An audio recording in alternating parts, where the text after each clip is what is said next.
Queridos apóstolos do Senhor Jesus, obrigado, podem tomar os assentos.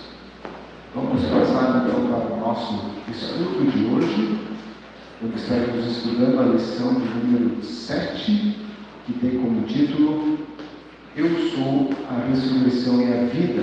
Lembrando que nesse trimestre estamos estudando aí assuntos contidos no Evangelho de João, 4 livros do Novo Testamento.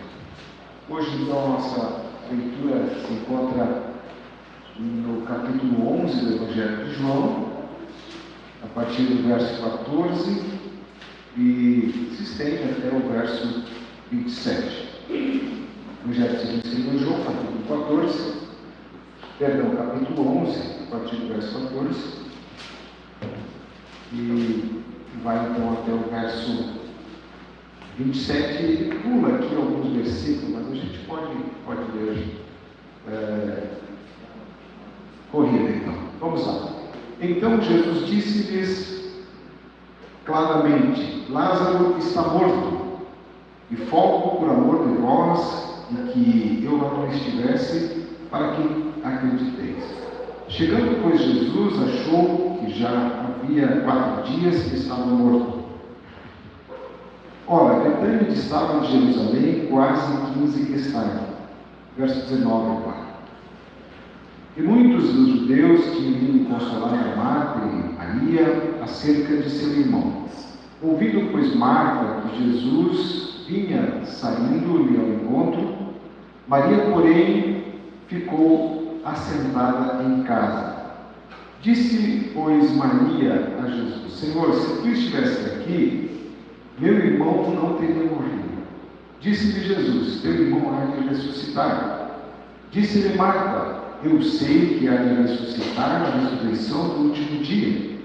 Disse-lhe Jesus: eu sou a ressurreição e a vida. Quem crê em mim, ainda que esteja morto, viverá. E todo aquele que vive e crê em mim nunca morrerá. Crês tu isto? Disse-lhe ela: sim, Senhor, creio que tu és o Cristo, o Filho de Deus que havia de vir ao mundo. Amém. Bem, o tema então da nossa lição é Eu sou a ressurreição e a vida. Nós podemos agora utilizar o slide. Esse tema, são palavras de Jesus, dita nessa conversa dele com Marta, e foi registrada pelo apóstolo João. Então está entre aspas aqui, porque é exatamente as palavras que Jesus disse.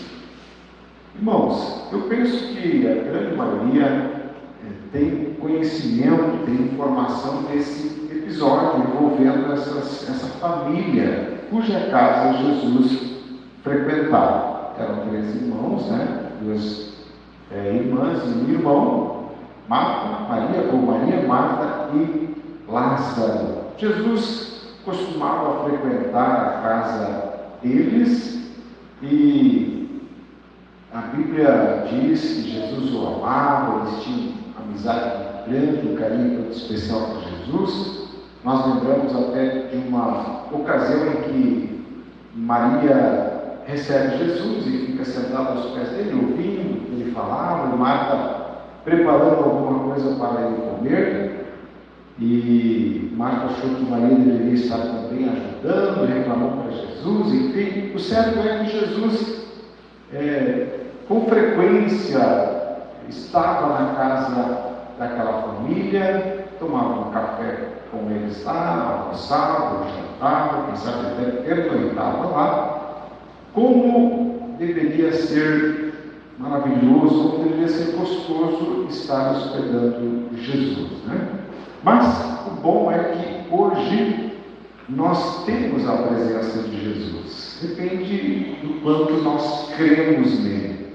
Ele prometeu, após ressuscitar, ele prometeu que estaria com nós. Eis que eu estou convosco todos os dias até a consumação do século. De forma que ele está com nós, não mais de modo físico, mas com os mesmos resultados, com o mesmo poder, enfim. Então, tudo depende de como nós olhamos para Jesus, como nós cremos nele. Naqueles dias, muitos nem sequer acreditavam em Jesus, estavam ali, podendo tocar nele, conversar com ele, e não usufruíram de nenhum benefício que Jesus tinha para dar, porque não acreditavam nele. Então, a questão não é ter a oportunidade de ter Jesus fisicamente, pessoalmente em casa, ou ter ele hoje de forma espiritual. A questão é crer. Hoje, sim, é possível você crendo nele, tomar café pela manhã com ele, almoçar no meio-dia, ter ele lá no trabalho, ter ele no período da noite enquanto você repousa. Ele disse: eis que eu estou convosco. E é importante dizer que essa presença de Jesus, irmãos, ela é uma presença perceptível. Pela fé que nós temos nele, nós vamos sentir, sim, o calor da presença de Jesus. Vamos ouvir a sua voz, vamos sentir a sua mão nos tocando.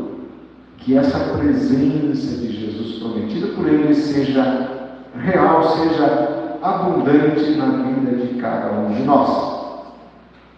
Bem, agora nós vamos então ao primeiro tópico da lição, o propósito de Jesus.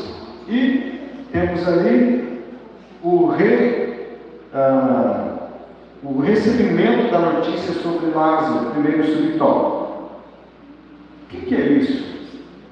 Irmãos, Jesus, nós falamos na lição passada, quando os judeus tentaram prender, tentaram apedrejá-lo, e ele saiu e foi para além do Jordão. E nesse período que Jesus não estava ali, com Marta e Maria, enfim, naquela região, Lázaro adoeceu. E aquilo causou uma preocupação muito grande, mas, naturalmente, Maria mandou chamar Jesus, mandou anunciar a Jesus que o seu amigo estava morto. E é interessante que ela orientou que fosse dito a Jesus: Lázaro, a quem tu amas, está enfermo. Eles levaram essa mensagem para Jesus: olha o teu amigo, aquele a quem tu amas, enfim, ele está doente. Mas Jesus disse: essa enfermidade não é para a morte, mas para a glória de Deus, enfim. E ficou ainda 2 dias ali, nesse período faleceu. Irmãos, veja que elas tentaram, de alguma forma, mexer com a emoção de Jesus. A partir do momento que Jesus recebe aquela informação de que o seu amigo, a quem ele amava, alguém de uma família a quem ele amava, alguém de uma casa a qual ele frequentava, estava junto, tinha um momento de comunhão, estava doente, isso mexeria com Jesus. Jesus, ele tinha sentimento, ele era amor, afinal de contas. Só que Jesus tinha propósitos com aquela questão, de forma que ele não se movimentou para aquele fim, ele continuou onde estava. Mas é claro que Jesus ficou sentindo por saber que os seus amigos estavam lá tristes, preocupados, e como ele sabia que Lázaro ia morrer, é claro que aquilo também o tocou. Saber que aquela casa, aquelas pessoas tão amadas seriam impactadas pela morte de um ente querido. Jesus demonstrou esse sentimento quando ele chegou e recebeu Maria chorando, e os judeus que estavam com ela, porque Betânia distava de Jerusalém, ali alguns estados, a Bíblia fala aqui, e vamos focalizar o texto aqui, quase 15 estados, estão em torno de 3 quilômetros, na geografia bíblica. Então era próximo para pessoas de Jerusalém ir e consolar e chorar com as mulheres, enfim, com o perdido irmão. E Jesus, ele, após perguntar a Maria onde estava, ele chorou naquele momento. E as pessoas disseram: veja o quanto ele o amava. Então, Jesus Jesus, é claro que ele foi tocado em suas emoções ao receber a notícia, a forma como eles passaram a informação, como se referiram ao enfermo, ao saber que aquela família choraria pela morte de Lázaro, mas ele não se moveu fora do seu propósito. Ele segurou ali as suas emoções e deixou para ir na hora certa para cumprir aquilo que estava determinado para cumprir, quando ele então estava se revelando como Filho de Deus. Eu penso que nós tiramos lições com essa postura de Jesus. Em todas as questões da vida, a gente precisa dosar razão e emoção. Se a gente deixar a razão dominar a nossa vida, ofuscando a emoção, nós vamos ser pessoas frias, né? Não podemos, de forma alguma, perder a alma. Precisamos ser sensíveis, ter sentimento em relação à situação das pessoas. Mas se a gente também deixar viver dominado somente por emoções, se todas as nossas ações são caracterizadas emotivamente, não vai funcionar. Tem momentos que a gente tem que dosar e tem horas que não adianta. Emocionalmente a gente faria uma coisa, mas racionalmente ou em busca de um objetivo ou do cumprimento de um propósito, a gente precisa agir então de modo racional. E Jesus aqui então ele não deixou se mover pelas emoções e aí foi então na hora certa. O desapontamento de Maria e Marta, isso é natural, porque imagina, Jesus era de casa ali, o fazedor de milagres, que curava os enfermos. A gente não parece que eles não tinham informação ainda de milagres relacionados à ressurreição de mortos, porque não foi falado isso. Inclusive os judeus que estavam com Maria perguntaram, mas ele que abriu os olhos do céu não poderia também fazer com que eles não tivessem morrido e tal? Então, se eles tivessem informação de milagres assim, eles poderiam ter dito, mas ele já ressuscitou alguém, ele não pode ressuscitar Lázaro também, enfim, se bem que já fazia 4 dias, né? Então, eu fico a pensar, irmãos, o que pensou, o que passou na mente de Marta e Maria e das outras pessoas. Mas cadê Jesus e o amigo de vocês? Ou elas dizer, mas nós avisamos Jesus a tempo. Eles estavam informados por que Jesus não veio. Tanto é que quando Jesus chegou, já fazia 4 dias que Lázaro estava sepultado. Aí qual foi a palavra? O comportamento delas foi o mesmo quando se depararam, quando ficaram frente a frente com Jesus. Marta, ela disse, se tu estivesses aqui, meu irmão não teria morrido.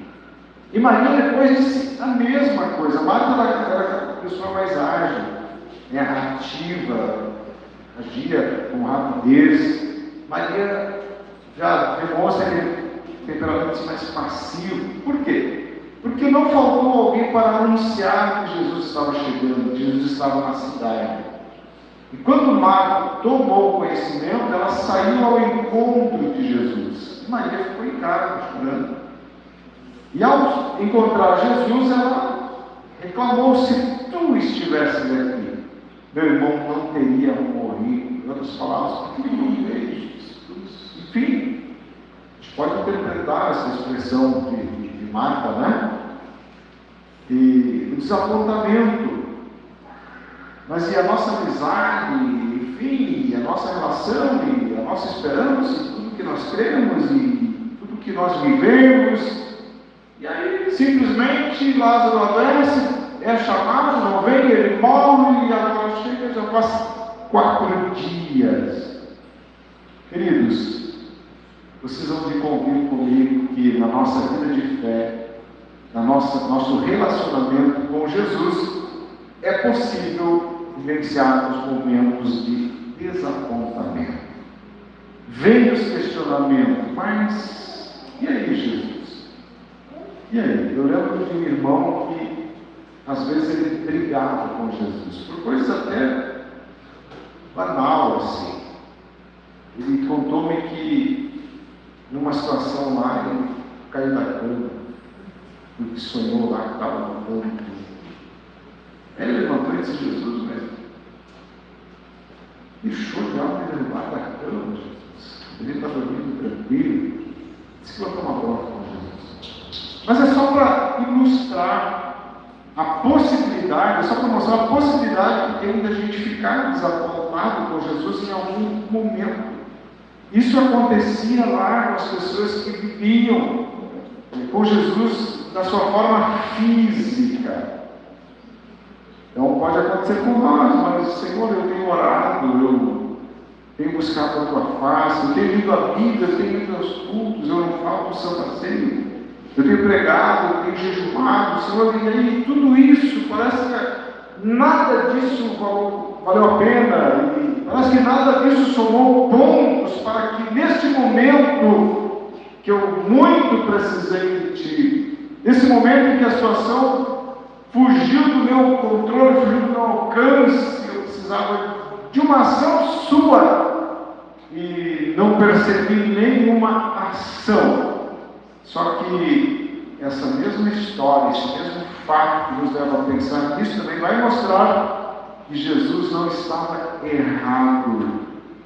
E Deus, na sua soberania, Ele vive, exerce a sua soberania independente das circunstâncias humanas. A soberana vontade de Deus, ela não se submete a um problema, a uma situação que nós vivemos, e Ele é perfeito, Ele tem a hora certa.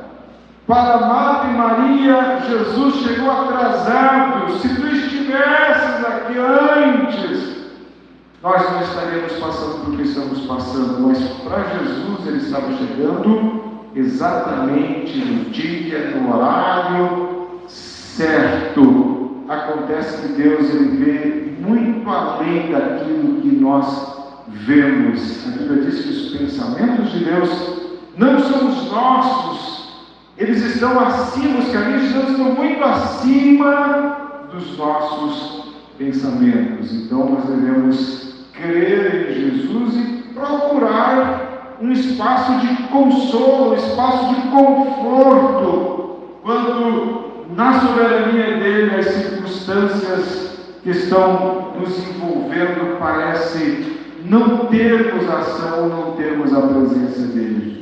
Nós temos que buscar sim um lugar de conforto na fé e na esperança que nós temos nele. E o bom é que o Espírito Santo ele dá esse espaço de conforto. Eu muitas vezes me peguei pensando: Senhor, mas e aí, Senhor? E aí? Mas aí o Espírito Santo ele diz: vem cá, ele acha um lugarzinho de conforto, ele acha um afago para as tensões dos momentos difíceis em que tendemos a ficar desapontados com Jesus. Ele acha ali um espaçozinho e fica aqui, calma, espera, deixa o dia passar. O choro pode durar uma noite toda, mas a alegria ela vem ao amanhecer. O certo é que o dia vai raiar para você. Deus está certo, Ele é fiel, Ele é verdadeiro. Deus não atrasa, Deus não falha. A gente precisa viver essa segurança em Deus. Porque às vezes não é mudar o quadro, às vezes é suportar o quadro, suportar a situação. Então nós queremos que aquilo seja modificado, e a vontade de Deus não é modificar. Mas Deus não tem só uma ação de modificar a situação. Deus tem uma ação também de nos sustentar, a fim de que a gente consiga suportar e viver aquele momento. Amém, meus irmãos? Glória a Deus. Então ele chega ali e aí começa o diálogo. E a lição, ela se ocupa com a conversa entre Jesus e Marta. Eu te aconselho, E você leia o capítulo 11 do Evangelho de João em casa, todo ele, e ali tem toda a história, não tem como a gente ficar trabalhando aqui, versículo por versículo, mas vai ser importante você vai lembrar dessa ministração e vai conhecer a história no seu estado pleno. Bem, meus irmãos, agora nós passamos então para o ponto seguinte, que é o encontro de Marta com Jesus. Após Marta indagar a Jesus, dizer se ele estivesse ali ele não teria morrido, Jesus ele diz para Marta que Lázaro iria ressuscitar. Diz que teu irmão há de ressuscitar. Em uma outra versão, o teu irmão vai ressuscitar. É interessante as palavras de Marta, porque ela disse: Senhor, se tu estivesse aqui, meu irmão não teria morrido. Contudo, bem sei que tu pedes a Deus, Deus faz. Então ela tinha ali uma esperança que alguma coisa poderia acontecer. Aí Jesus diz: teu irmão há de ressuscitar. Aí a mente dela ativa o conhecimento, ativa a esperança da ressurreição do último dia, que era uma crença, em especial judaica, em especial dos fariseus. Só que a doutrina, o ensino, a esperança da ressurreição dos mortos já era um ensino conhecido pelos judeus, porque isso está também no Antigo Testamento. Então, embora ela disse: bem sei que tudo que tu pedes a Deus Ele faz, enfim, embora ela demonstre a confiança em Jesus, embora ela demonstre a confiança de que Jesus era poderoso, ao ponto de que poderia ter evitado a morte de Lázaro se estivesse ali, claro, se ele faria um milagre, curaria Lázaro. Quando Jesus disse: Ele há de ressuscitar, ela lembrou do aprendizado de que haverá uma ressurreição lá no fim de tudo. E ela interpretou, talvez, que era uma forma de consolar. Talvez ela olhou para isso como nós olhamos hoje. Nós temos essa esperança da consolação, da ressurreição, e nós consolamos. Porque, aliás, Paulo escreveu as Tessalonicenses e falou sobre a ressurreição. Ele disse: consolai-vos uns aos outros com essas palavras. Então, é um assunto consolador, é um ensino que consola, o ensino da ressurreição dos mortos. Marta levou para esse lado: ele está me consolando, eu sei que ele vai ressuscitar. Mas aí Jesus disse para Marta que, por isso vem a pergunta, o tópico segundo: quando Lázaro ressuscitará? É aí que Jesus disse: Marta, eu sou a ressurreição e a vida. Então, Jesus não estava se referindo à ressurreição dos últimos dias, ele estava se referindo ao momento presente. Se eu sou a ressurreição e a vida, quem crê em mim? Então, Jesus afirmar que é a ressurreição e a vida, ele está falando do domínio que ele tem, da sua soberania que ele tem sobre a morte, podendo decidir sobre isso. E também, eu sou a vida, ou seja, ele é o autor da vida. Ele está mostrando que ele tinha domínio daquela situação. Ele estava pensando, então, no momento presente. Só que é interessante, irmãos, que Jesus, o quanto ele aproveitou esses 3 anos e meio de ministério.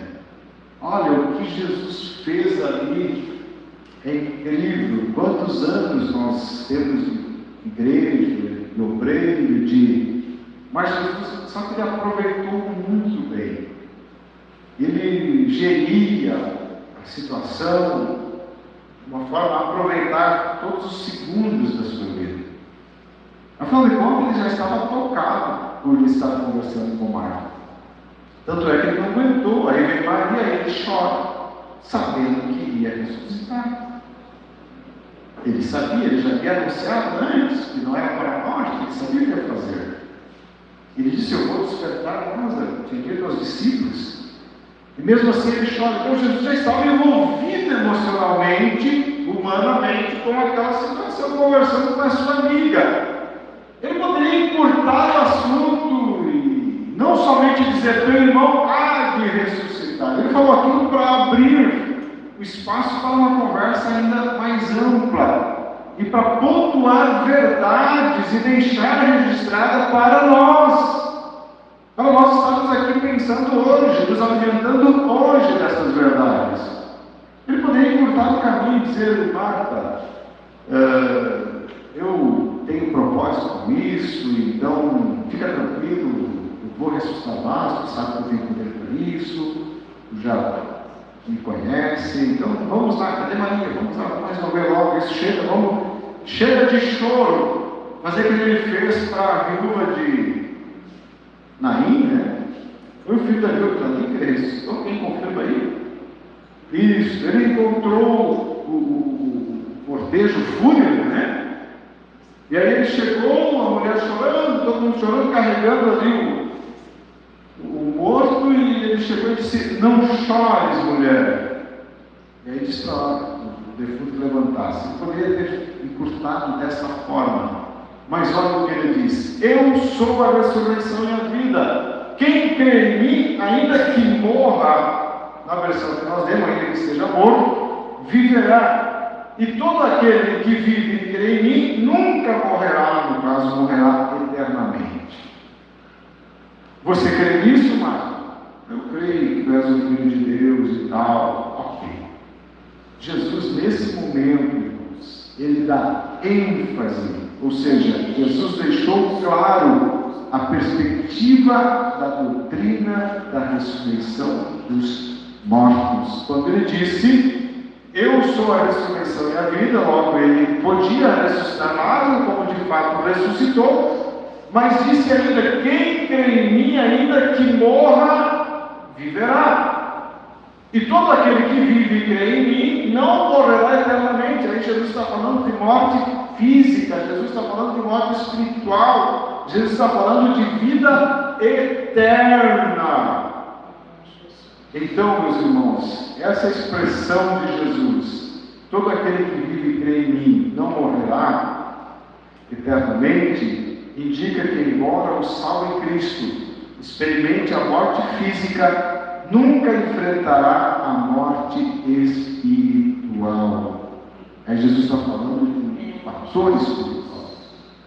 Mesmo que enfrentemos a morte física, nunca enfrentaremos a morte espiritual se cremos em Jesus. Morte espiritual aqui é a separação de Deus. Morte fala de separação, então morte espiritual é separação de Deus. Você lembra que Paulo, escrevendo aos Efésios, disse: nós estávamos mortos em nossas ofensas e pecados. Antes de crer em Jesus, a condição espiritual é uma condição inércia, é uma condição sem vida, é uma condição de morte. Então, Jesus está dizendo que quem crê nele não enfrentará a morte espiritual, ou seja, ele terá a vida eterna, ou uma eternidade com Deus. E a expressão ainda que esteja morto viverá, ou ainda que morra, aponta para a verdade de que o crente, para o crente, a morte não representa um fim sem esperança.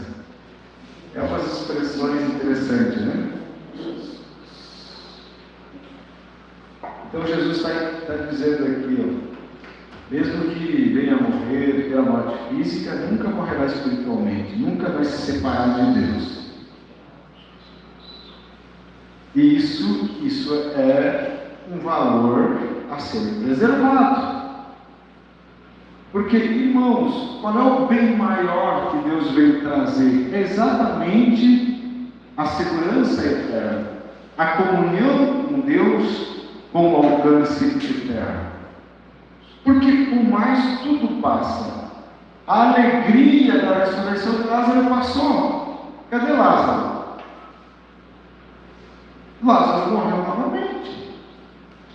Então, a ressurreição de Lázaro abriu espaço para mais um luto. Você já parou para pensar nisso? Sim, ali tinha uma família com amigos chorando por Lázaro que morreu. Agora Lázaro volta a viver. Só que Lázaro voltou a morrer.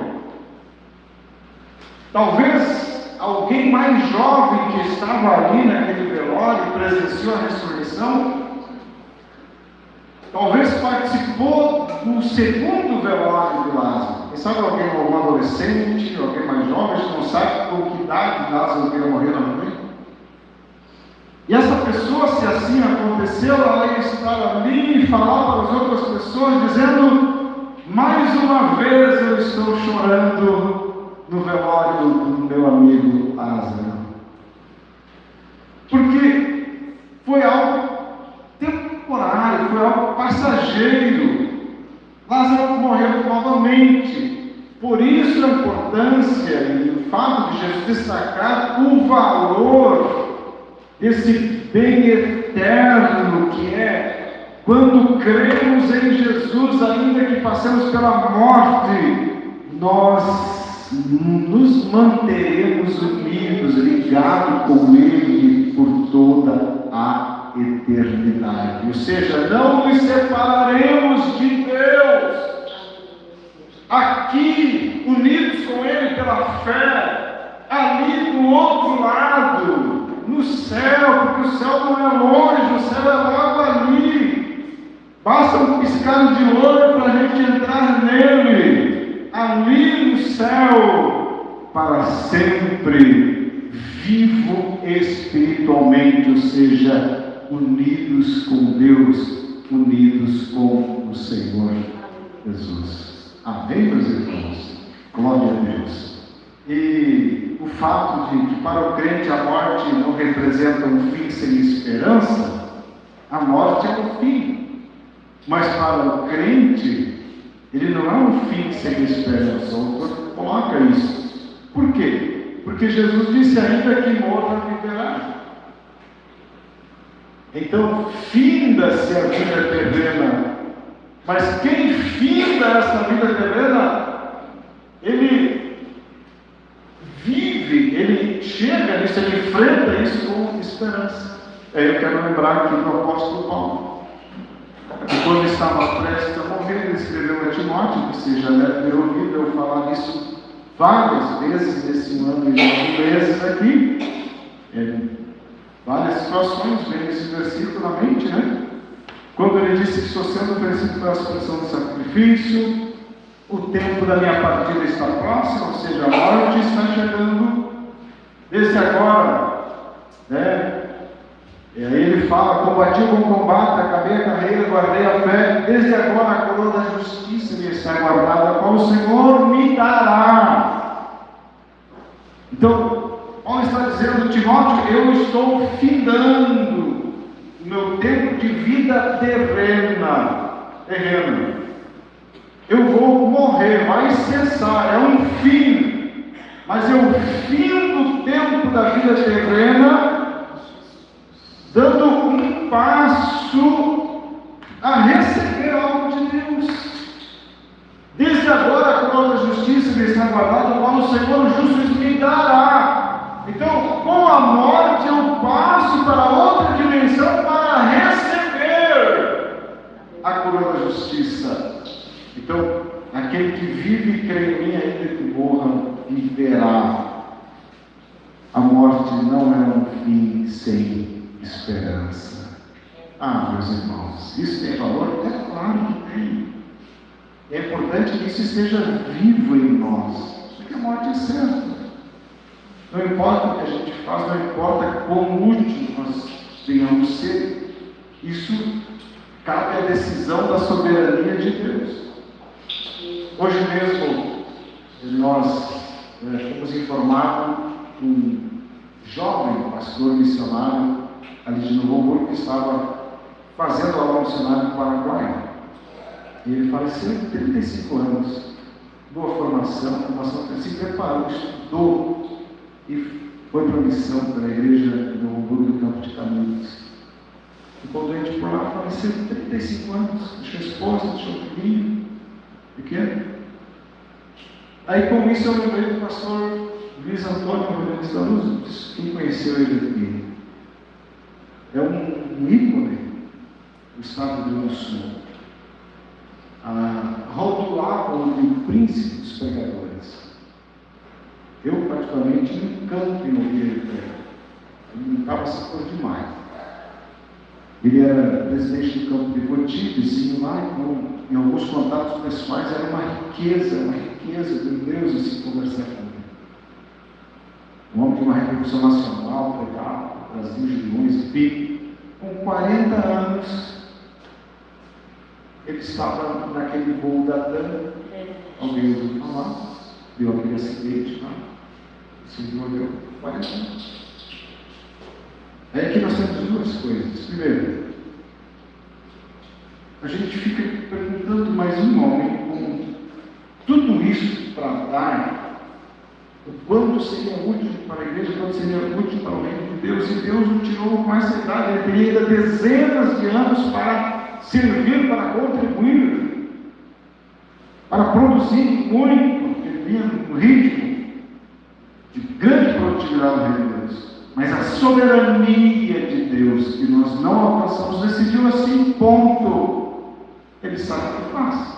Segundo, a morte chega, independente da idade, independente do potencial, independente da expectativa, dos preparos para servir melhor no amanhã, ela vem. Só que nós sabemos dessa realidade, mas a gente olha com esperança. Eu vou repetir a frase do pastor Juvenal Cabral aqui. Para o crente, a morte não representa um fim sem esperança. Do outro lado da morte nos espera algo que nós receberemos de Deus. Amém, meus irmãos? Glória a Deus. Então, que bom que Jesus não ficou pensando somente naquela situação temporal ali, momentânea. Vamos acabar com esse choro, enfim, tal. Não, Jesus, ele traz então aqui essa clareza, esse ensino, então, da ressurreição do corpo, apontando para aspectos eternos. Agora, meus irmãos, nós vamos então para o próximo tópico, que é então a tônica da lição de hoje, voltando um pouquinho aqui. Ainda, irmãos, a doutrina bíblica da ressurreição do corpo, que tem como a gente sair daí e ir para alguns textos bíblicos, e quando a gente volta para aquele desenho ali, que eu acho que vocês ficaram com vontade de saber o que significa, né?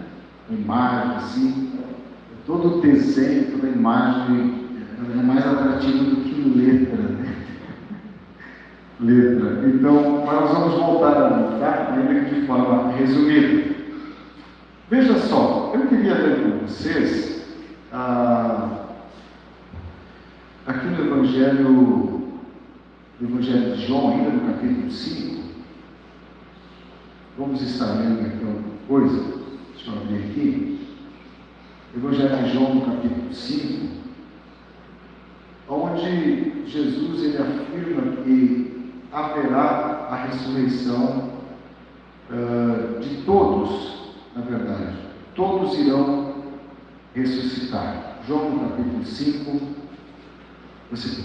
capítulo 28 e 29. Nós temos aqui uma declaração de Jesus. Pensando agora então na doutrina da ressurreição dos mortos.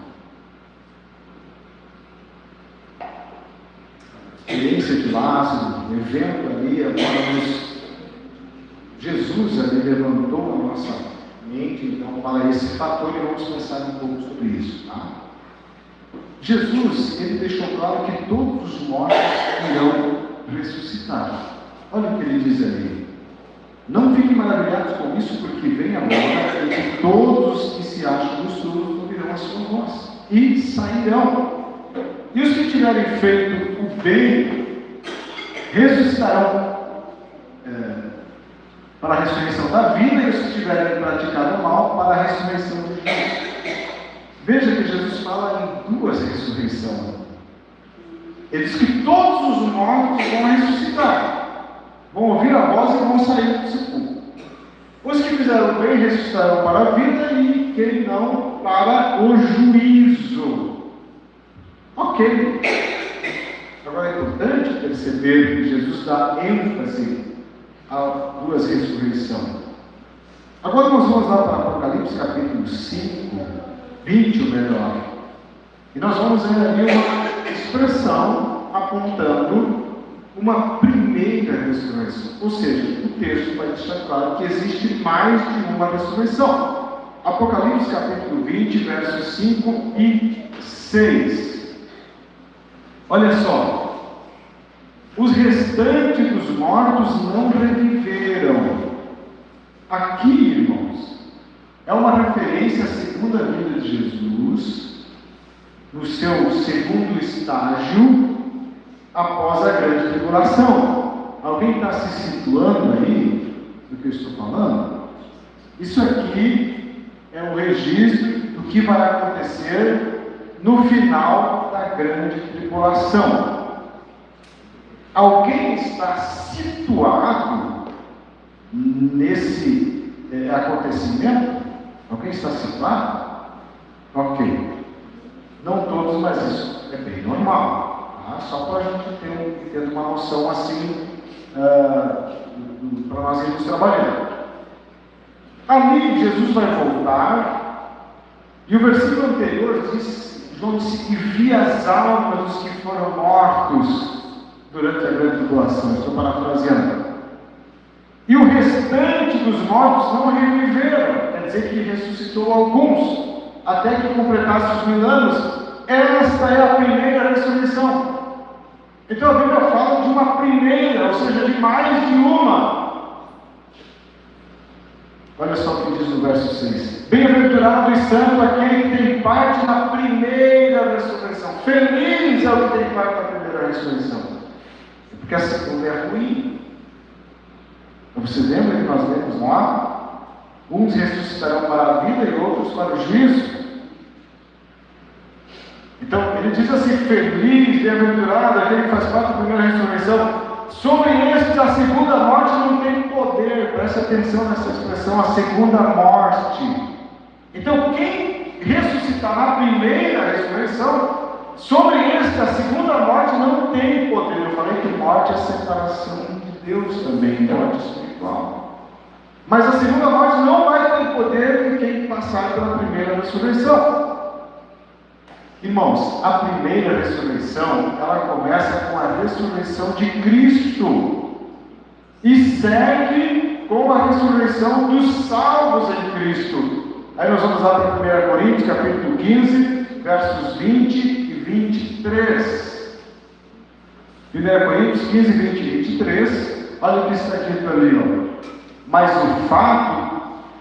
de fato Cristo ressuscitou dentre os mortos, sendo ele as primícias dos que dormem, dos que morrem. Então, a primeira ressurreição, ela começou com a ressurreição de Cristo. Ele foi feito primícias dos que dormem. Cada um por sua ordem, verso 23. Olha só, cada um por sua ordem. Cristo, as primícias, vamos ver a segunda parte, 1, 2, 3. Depois, que são de Cristo na sua vida. Vamos ler todos juntos o versículo 1, 2, 3. Cada um por sua ordem. Cristo, depois os que são de Cristo na sua vida. Como a Bíblia traz detalhe nesse assunto. Então, a primeira ressurreição começou com a ressurreição de Cristo e segue com a ressurreição da ressurreição de Cristo por ocasião da vida de Jesus. Então, meus irmãos, como o horário está avançado, nós vamos para o gráfico agora no meio, tá? Vamos para o gráfico, não vamos ficar vendo versículos, senão nós vamos ir muito tarde, a gente quer que vocês voltem na próxima vez. Olha só, Esse gráfico aqui, irmãos, eu achei ele na internet, eu achei ele bem simples, tem bastante na internet, mas eu achei ele bem simples. E eu achei que ele seria útil para nós hoje. Veja só, é o plano escatológico do tempo do fim. Aqui, ó, arrebatamento. Não sei se eu atrapalho ficando aqui. Não? Consegue enxergar? Tá. Veja só. Aqui é o arrebatamento, encontro dos salvos com Jesus. Esse é o momento atual. A era da igreja. É o espaço da igreja. Tá? Então, aqui, a era da igreja, ela se dá já com as primícias da ressurreição, que é Jesus, né? Ok. Os que são de Cristo na sua vida. Nesse momento aqui, essa seta aponta a igreja subindo ao encontro de Jesus. Aqui vai acontecer a ressurreição dos salvos em Cristo de todas as épocas, ou dos salvos de todas as épocas. Todos os santos do Antigo Testamento que morreram na esperança de Jesus, eles vão ressuscitar ali. Todos os santos que morreram, santos que eu me refiro ao cristão, salvo na pessoa de Jesus, os crentes em Jesus, nesses 2 milênios de história da igreja, e aqui você vai pensar em um ente querido, de um amigo, de um irmão que congregou, enfim, todos estes vão ressuscitar aqui. É uma das fases da primeira ressurreição. Veja que quando a Bíblia fala da primeira ressurreição, então, ela não está falando de um evento, não de um evento, e sim de um. Como é que nós poderíamos chamar? Alguém me ajuda aí, enquanto eu tomo água?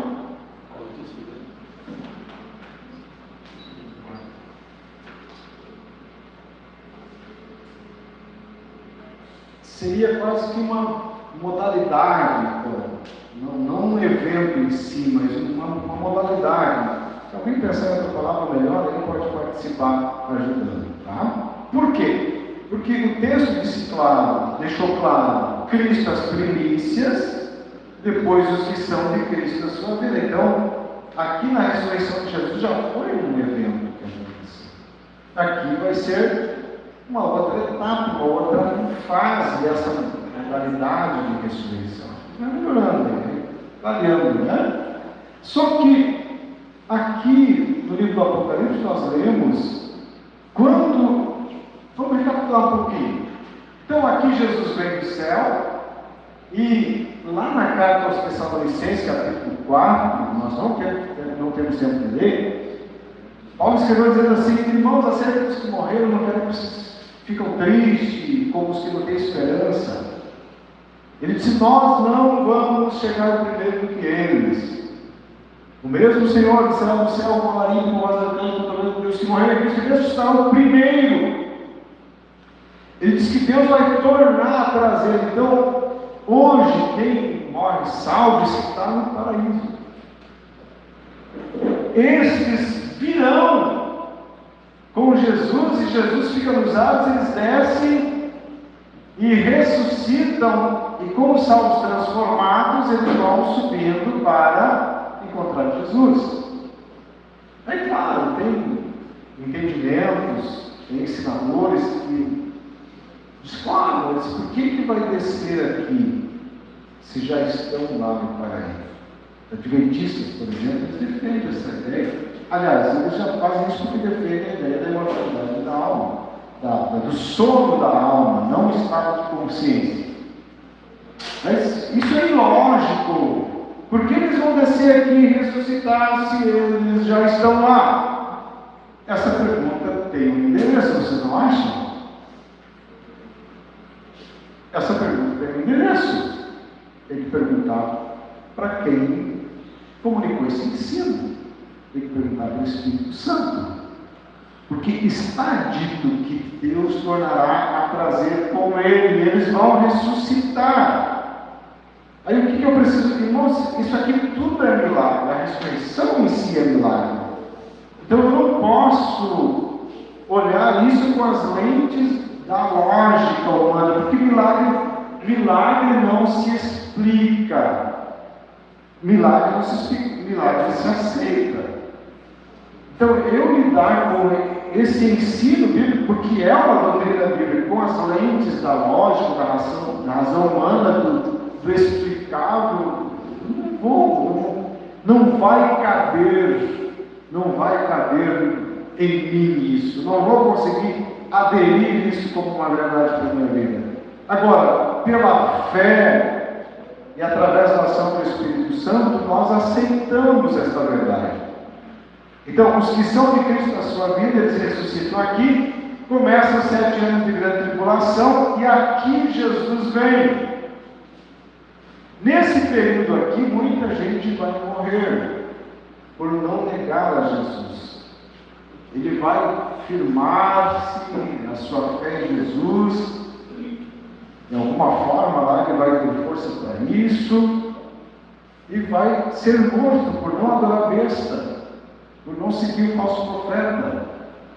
Aí quando Jesus voltar aqui e vai vencer o anticristo, o falso profeta, e vai implantar o milênio, João diz que aqui nesse momento aqui, ele viu as almas dos que foram mortos pelo testemunho de Jesus aqui nesse período.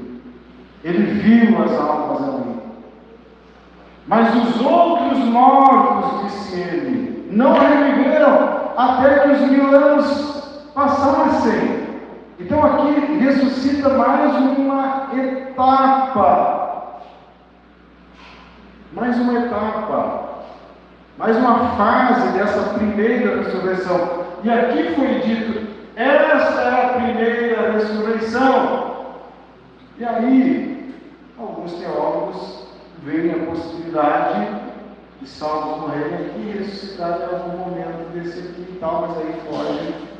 Mas se pensa, se comenta sobre isso.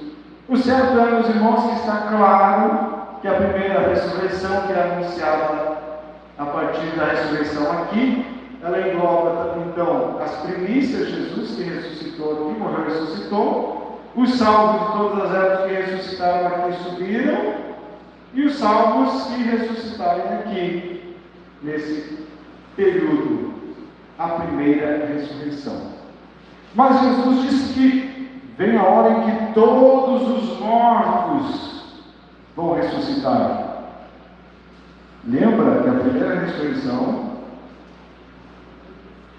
ela aconteceu entre os mortos.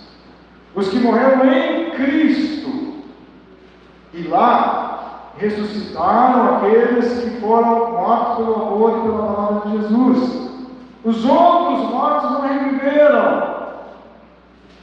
Em todas estas ressurreições que vai acontecer, aqueles que morrem sem Cristo, sem a fé em Jesus, eles continuam lá no seu lugar intermediário, aguardando o dia da ressurreição, mas vão ressuscitar. Quando? Eles vão ressuscitar aqui, para enfrentar o... Está escrito aqui, alguém consegue ler?